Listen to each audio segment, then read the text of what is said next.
I mean, nothing is fixed, Logan, is the thing. It's just not gonna get worse. So as bad as it's gotten is about as bad as it's gonna stay, hopefully, if everything with the surgery and the recovery goes well. So it's stressful in that, like, if I didn't get it done with enough time passing, it would get worse and worse. 120 soon? I will get there one day, I swear to God. That's just, I've like, that was my main hobby for so many years. Like, my main skill to train. And now, like, my whole world has been opened up to a variety of others that I've been enjoying. And it's like, it's hard to manage them all. I fear a lot of my motivating factors for speed running generally was like depression. um Not because, it made me depressed or whatever, but rather it gave me something to regularly um focus on, and it felt good to do. It gave me a way to spend a lot of time in a way that felt productive and was productive for me. But I was also not finding much pleasure in doing almost anything else. And that was the depression side of things. And now I'm finding, with my medications, that I'm able to, like, give a shit about other things now and actually enjoy them because the depression has been lifted a little bit.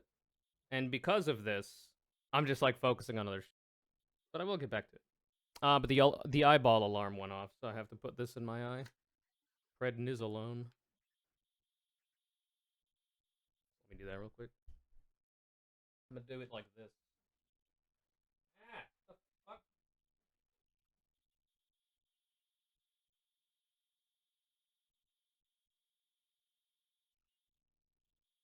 So hopefully that doesn't fuck up my eyeliner. It might. And at that point, such is life. But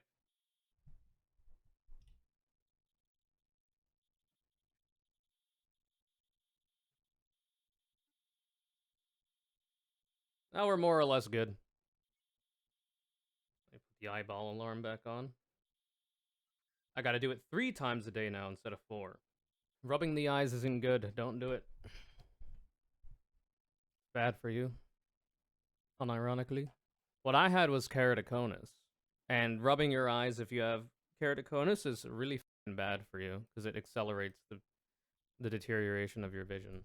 I mean, nothing is fixed, Logan, is the thing. It's just not going to get worse. So as bad as it's gotten is about as bad as it's going to stay, hopefully, if everything with the surgery and the recovery goes well. So it's stressful in that, like, if I didn't get it done with enough time passing, it would get worse and worse. But it doesn't improve my vision at all. So, like, I still have to deal with that fact. Luckily, my right eye is pretty good, and I'm gonna go back in there in some months to get my right eye done. Retinitis pigmentosa. Interesting.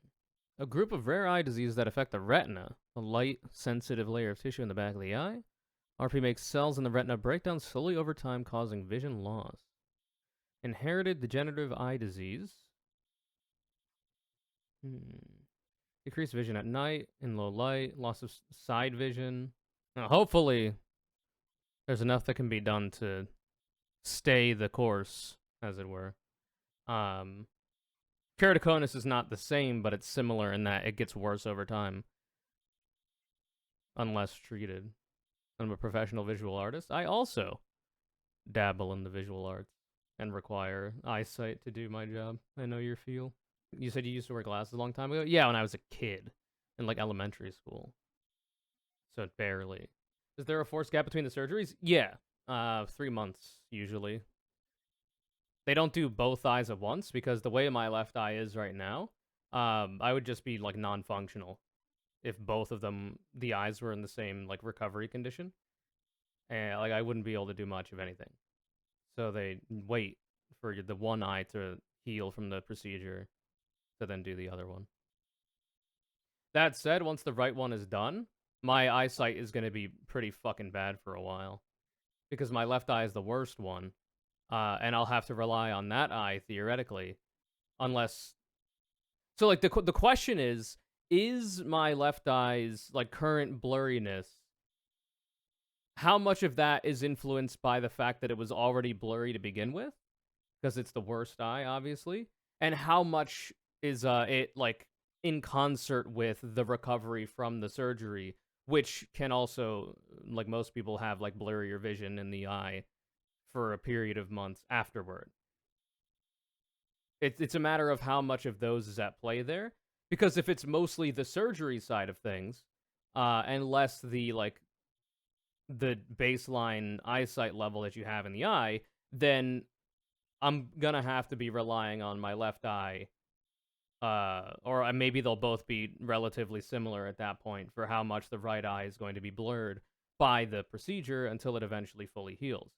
Um, However, if it's the fact that, or if it's the case that it's mostly the fact that the recovery in the left eye is being like the blurriness of it is being influenced by the fact that it was already blurry to begin with because of the deterioration of my eyesight, the fact that my right eye has a lot better vision would then suggest that the I'll still be able to have my right eye be the better eye, at least relatively quickly after the surgery, if even directly after, depending.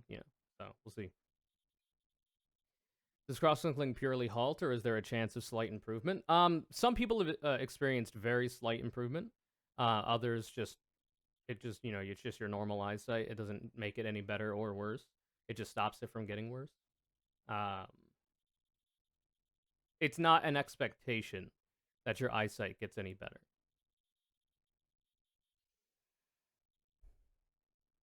I don't know what that is, Missouri. Hello, Zarina. Just hoping by the time I'm completely blind, I could just buy new eyes. That's the hope, yeah. Or there'll be like enough accessibility shit that helps people. Um, like wearable tech for and like headsets. There's a lot of really interesting accessibility shit in that specific field. If you get past like the soy, oh my god, I can watch 18 different screens on the toilet and they're floating in augmented reality. Once you get past that, the amount of accessibility improvements for people with auditory or visual um, difficulties is pretty fucking huge. There's a lot of good shit that can be done. So I'm hopeful that there's a lot of motion in that direction as time goes on.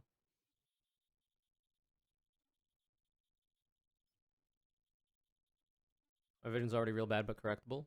Couldn't imagine it not being correctable. I couldn't function. Yeah, that's the difficulty with my specific condition. Like I could theoretically try to get glasses, and it would help like a very marginal amount, but the uh the level of vision my left eye has is roughly what it's going to be at for the rest of my life, unless some new shit comes out, you know. So then the the next time sensitive goal is getting the right eye done with cross linking because it also has keratoconus. Sometimes people only have it in one eye, but I have it in both. And to essentially just keep it at the position it's at right now, which is not like 2020 necessarily, but pretty close. And then I'll just rely on my right eye for the rest of my life, like I have since my left eye started to degenerate. In eye-related news, a friend just got new glasses that use generative AI to customize the lenses specifically to her, and apparently they're insanely good. Wonder if similar tech could be creeping into eye surgery land. I thought corneal transplants were an option post cross-linking. That's, yeah, theoretically. I think if you get a corneal transplant, you can improve your vision, but usually that's only done if like you're virtually blind. Like in the level of visual impairment my left eye has, it would not warrant a corneal transplant. Nor would I want it, even if it did increase like my ability to see through the eye, because it's a massively invasive procedure. The transplant can reject, and there's a whole can of worms. with that. Like it's almost at the point where I'd rather just get like a bionic eye if that was a thing that was possible, you know, where they just get rid of this shitty eye and give me a new one.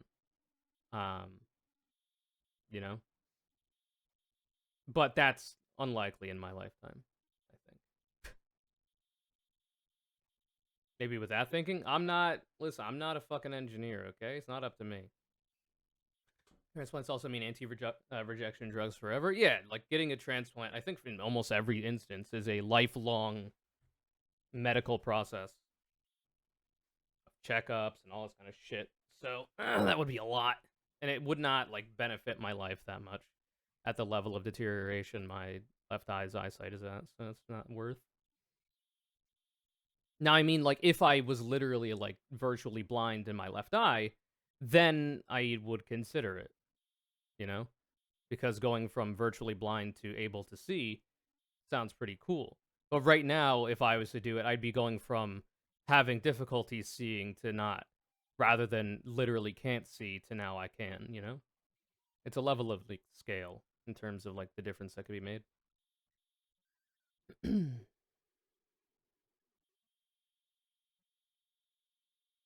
Yeah, I don't think I would make it, Flighted Crow.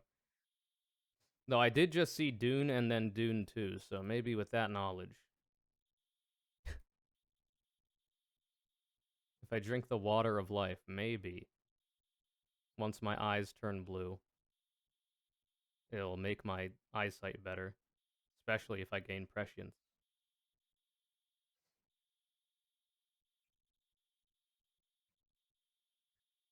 I'm at the point where I can't drive and I'm going on disability, even as a visual artist. It's not honestly not as bad as you think, especially degenerative where it happens slowly over time. I've just accepted it and come up with a plan B, hold out for hope for robot eyes in the future. Yeah, I mean, it's not.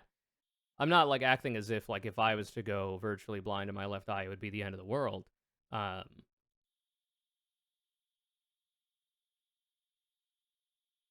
it's just that I'd rather not, but that's the case for anybody, right? That said, it is certainly not impossible to continue to do visual art in a non-visual capacity in like current day. Not obviously it's harder, but if you have somebody to help you, if you have a variety of things that can kind of give you a better idea, I would imagine haptics would be very helpful. It would be a lot of mind's eye type stuff, depending on like how bad your vision is. Like if it's literally like you're completely blind, you don't see anything, like you just see nothing, like black screen, I guess. For lack of a better analogy, then at that point it would just be mind's eye stuff.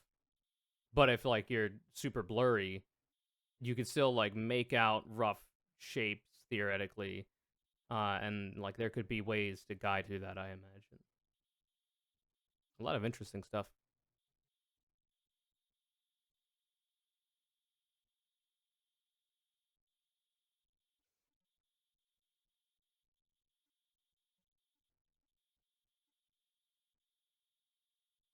That said, if I was to get a replacement eye at any point,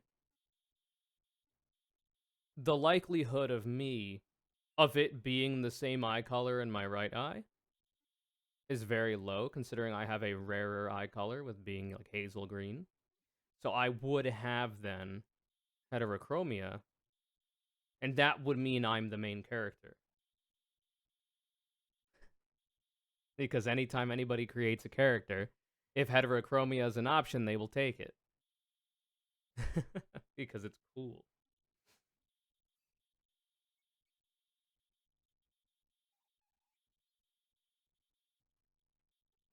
I think green and brown would be really good because one eye would be much darker. I don't think I would like green and blue. And that's just like the spectrum of eye colors, huh? So like green and like a light brown would be kind of fog. What's awesome about Naughty Dog games is that they have such good accessibility settings that some legally blind people can play. Hell yeah.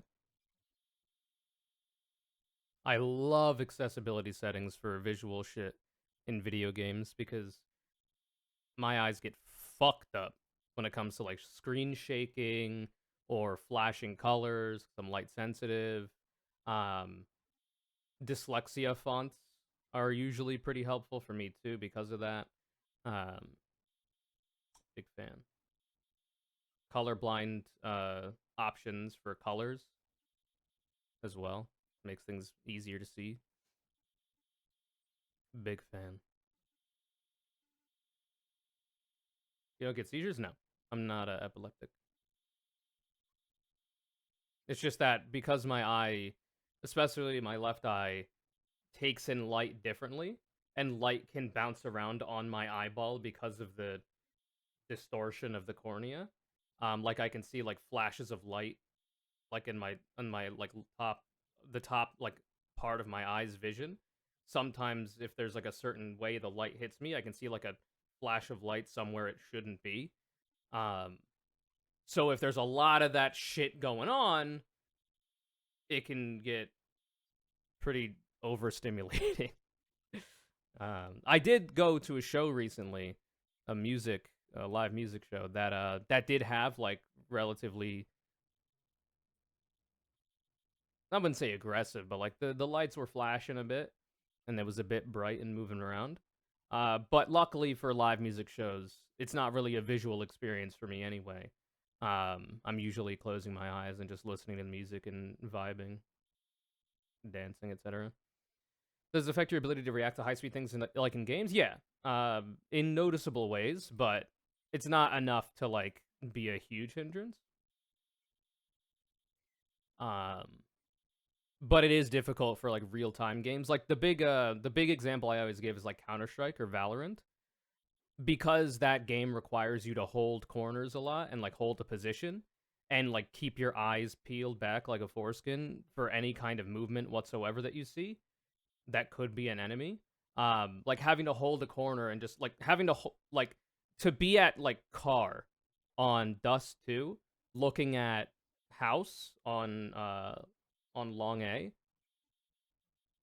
to do that, or double doors, it's got different names, for instance, is not as easy for me because like I blink a lot, and that's a product of my allergies and sinus issues, which makes my eyes drier. Uh, and my vision's also not that great in the left eye. So my reaction time to like if somebody peeks their head over and I have like an op, for me to go and uh and doink them, it's not as easy for me, which is a shame. Fighting games, it's a bit difficult as well, depending on the visuals in the game. What other games do I play where the Souls likes that I play, I don't have much of an issue with. I'm sure I have some amount of an issue, but luckily, I'm really good with rhythm and I'm good at predicting animations when it comes to attacks that are being made against me and stuff like that. That my reaction time generally is pretty good, um, outside of all this. So I'm able to make up the difference through like understanding of game logic, stuff like that. But when it comes to like PvP type stuff, where it's less predictable because it's another human on the other side, that becomes more difficult. The predictability of PvE type stuff, especially for my speedrunner brain, makes it a lot easier. I mean, it's possible, Flighted Crow. Wouldn't hurt to get it checked out. Go to like a lens crafters or something. How do you play the Souls games? They're all just dark gray smears? That's not true. It is pretty dark, though. I've been trying to get into more 3D art and textural stuff, too, because I can feel it and it's accessible. There's a touchable museum in Spain I want to visit. Yeah, that sounds like a good idea. Like, sculpting would make a lot of sense to me. Anything very tactile. Well, hopefully you'd be finding games that allow you to alter the lighting effects and stuff. But yeah, it's not as easy. Luckily, you're good at getting good. That is actually true. I've gotten better at improving at skills as I've gotten older, as is usually the case. Clink. It's all lowercase, fool. Anyway, transhumanism very pog.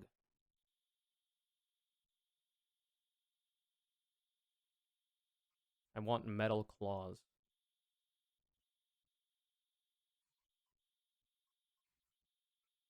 And I know I can get like a facsimile, if that's the word, of them by like getting wearable claws, where it's like essentially like rings and there's like claw tips at the end where the fingers are and stuff. And that idea is cool, and I would like to look into that. But it would be cool though. I don't know if you've seen One Piece. I have indeed. I'm 600 episodes deep. Trying to be Frankie, that's too much for me. I occasionally forget that you're what 27 now. You could pass as 20 or 21. I am 28. Thank you. I've always looked younger, even when I was a lot younger. So I assume that'll continue into my older ages, stages of life. Banger alert. By the way, there's a new album that I'm obsessed with that is coincidentally above my head right now that we will listen to on stream today. Um, but that's for a bit later in the stream because it's not very accessible.